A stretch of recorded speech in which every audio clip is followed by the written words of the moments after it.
Odamlar hayotda juda kech anglaydigan 11 haqiqat. Birinchisi, qancha kam gapirsang so'zlaring shunchalik qadrli bo'ladi. Ikkinchisi, hamma narsani o'zingga olaverma.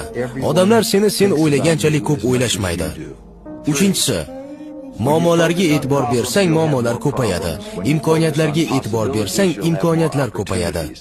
To'rtinchisi, hozir qanchalik qiyin bo'lmasin, bir kun ortga qarab, aynan shu sinovlar hayotingni yaxshiroq tomonga o'zgartirganligini tushunasan. Beshinchisi, hayotingga kirgan har bir insonning sababi bor. Yo ular seni hayotingni o'zgartiradi yoki sen ularni hayotini. Oltinchisi, hech qachon yangi narsani sinab ko'rishdan qo'rqma. Faqat bilgan chegarangda yashasang, hayoting zerikarli bo'lib qoladi. Yettinchisi, bir lahzaning qadrini u xotiraga aylangandan keyingina chinakamiga tushunib yetasan. Sakkizinchisi, minnatdor bo'ladigan narsalarga e'tibor berishni boshlasang, yetishmayotgan narsani kamroq o'ylaysan. To'qqizinchisi, agar o'zingni boshqara olmasang, kelajagingni ham boshqara olmaysan. 10-si, hayot oynaga o'xshaydi. Sen qanday fikr bilan qarasang, u ham senga shunday javob qaytaradi.